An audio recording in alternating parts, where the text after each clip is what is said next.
Bos, pengen jadi pengusaha? Bisa banget ya, tapi kudu belajar dari bawah dulu nih. Kali ini udah ada Winda yang mau belajar usaha batik khas Bogor. Wih, kelihatan serius banget tuh bos.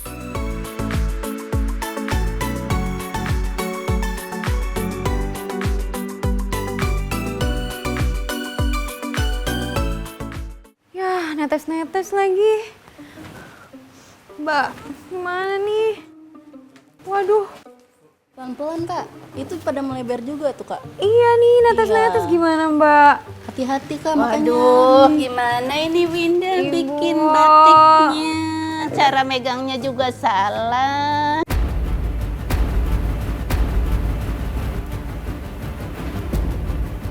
Ini harusnya posisinya seperti ini, tangan agak di bawah, jadi posisi kain lebih tinggi dari tangan. Dan kalau udah dingin, segera dituang ke sini dan isi kembali yang panas. Ayo coba di sini. Oke. Wah, Winda hampir aja kena semprot tuh bos. Takut banget diomelin sama si ibu karena dari awal aja aku udah salah. Jadi pas aku tuang mungkin kebanyakan netes-netes tutut gitu. Netes, jadi di kainnya itu nggak jelas gitu gambarnya. Aku bingung ini bisa dihapus apa enggak ya. Kalau misalnya aku dari ulang kainnya harus dibuang nggak ya? Karena kan itu udah kacau banget. Kayaknya Winda harus lebih teliti lagi nih bos. Salah-salah, Winda malah bisa gagal deh belajar jadi pengusaha batik. Halo bos, beginilah cara membuat batik khas Kota Bogor. Batik tradisiku, pelopor batik di Kota Bogor. Ikuti terus di Cuankas.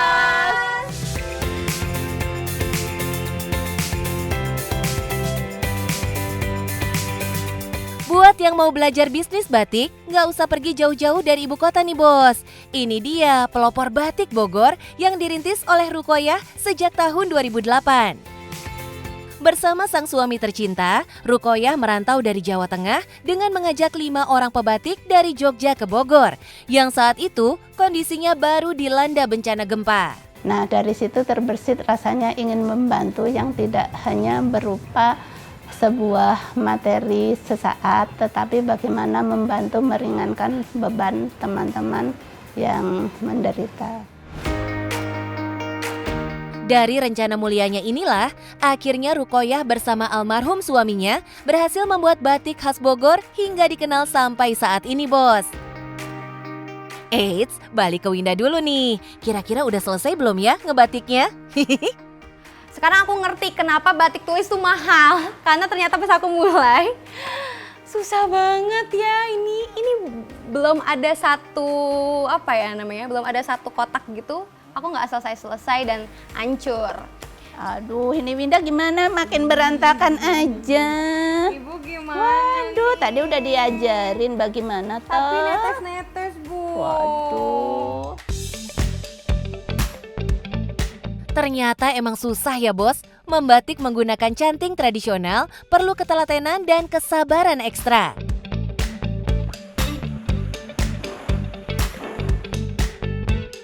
Daripada makin berantakan batik tulisnya, Rukoyah mengajak Winda belajar teknik batik cap aja. Selain menggunakan teknik batik tulis, ada teknik batik cap yang kelihatannya lebih cepat pengerjaannya nih. Kira-kira Winda bisa nggak ya ngerjain batik cap ini? Wow, bagus banget Ibu. Aku tuh pengen belajar juga, tadi kan yang tulis, Iya. itu lumayan susah buat aku. Iya. Aku mau coba yang ini, tinggal Ini namanya batik cap. Jadi batik itu ada batik tulis, ada batik cap, ada kombinasi cap dan tulis. Oh. Ini adalah batik cap. batik cap. Winda mau mencoba? Mau mencoba. Untuk batik cap ini, proses pengerjaannya menggunakan alat cap berbahan tembaga dengan motif yang sudah disiapkan bos. Sebenarnya yang paling gampang buat aku tuh cetak. Aku bisa nih kayaknya. Tapi ternyata tidak semudah yang aku bayangkan. Pegangan yang buat cetaknya itu tuh berat. Nggak seperti aku pikir, ternyata berat banget. Terus aku harus berkali-kali kan. Dan pas cetaknya kita nggak boleh miss garis. Jadi kita harus pakai feeling dan itu nggak ada garisnya ya. Kita harus feeling diukur pakai tangan, terus kita cetak. Dan kalau cetaknya nggak ditekan, itu nggak nyata warnanya. Jadi tadi batik aku belang-belang, ada yang nyata, ada yang enggak, ada yang nyata, ada yang enggak gitu. Aku sempat dibilangin sama ibu juga, ini harus ditekan. Oke ibu, akhirnya aku ulang lagi dari awal. Aku tekan lagi, baru aku pindahin. Pas aku tekan, itu langsung warnanya keluar. Tapi salahnya adalah, aku nggak ngukur, jadi miring-miring. Dan kata ibu, kalau misalnya kita nyetaknya miring gitu harus mulai dari awal. Wah, kelihatannya Winda udah makin pede nih bos sama hasil ngebatiknya. Coba deh kita tanya Ibu Rokayah aja hasil batik cetaknya ini. Nah Bu, gimana hasil karya aku? Nah, ini pastinya sih hasil sudah rata, bisa mengantisipasi jarak. Tetapi ini ada yang tebal, ada yang tipis. Ini kalau yang tebal ini terlalu panas. Kalau yang tipis kurang panas, artinya di sana itu juga harus ada jeda waktunya. Ada yang kurang lama, ada yang terlalu sebentar. Terus yang seperti ini kurang penekanan. Oh iya bos, ngomongin batik khas Bogor ini, Rukoyah sudah memiliki lebih dari 100 motif batik yang diciptakan sejak merintis usahanya. Menjadi pengusaha batik, jelas salah satu misi tersendiri bagi Rukoyah nih bos. Doi ingin berbuat sesuatu untuk kota Bogor dengan karya batiknya.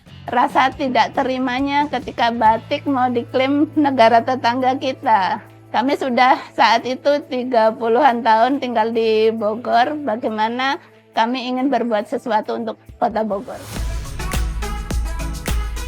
Akhirnya, Rukoyah menemukan motif yang bisa jadi khas kota Bogor, bos.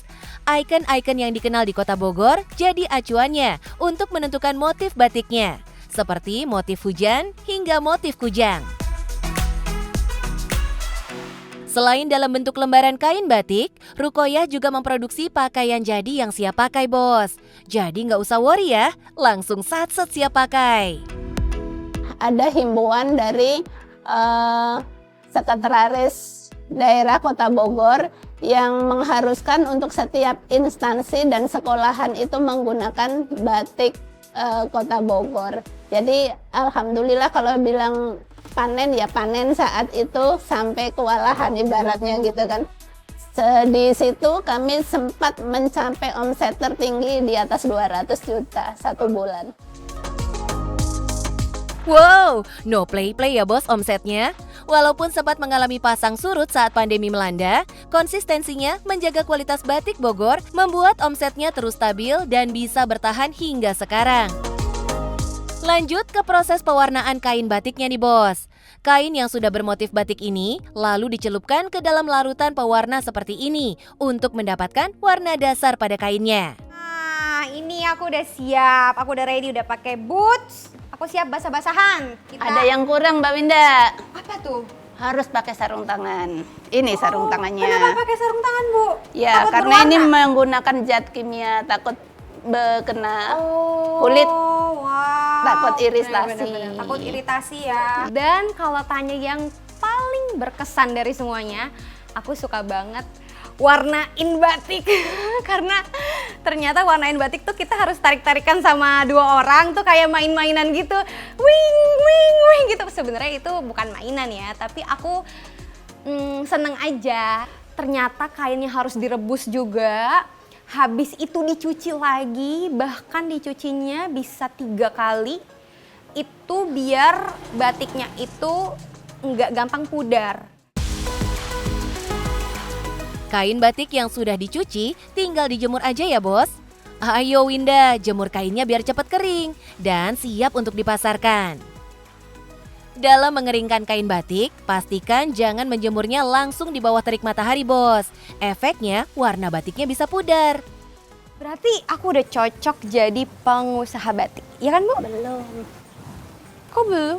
Masih ada 1 tahapan lagi. Kalau sudah jadi, tidak bisa dijual, apa gunanya? Apa gunanya? Jadi aku harus bisa menjual batiknya. Iya. Oke, Siap? Aku siap ngejual. Iya. Aku terima tantangannya.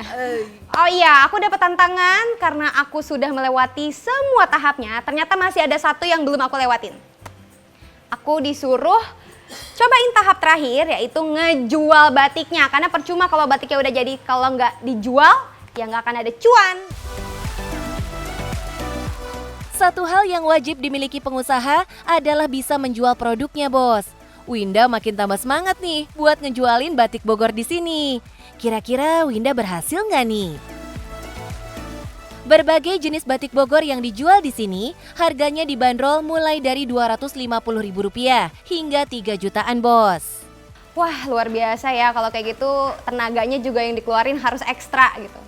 Memang yang namanya jadi pengusaha itu luar biasa banget. Jadi aku memutuskan untuk di dunia entertain aja kayaknya. Beli aja batiknya. Waduh, gimana nih Winda? Kok malah balik kanan sih, Bos?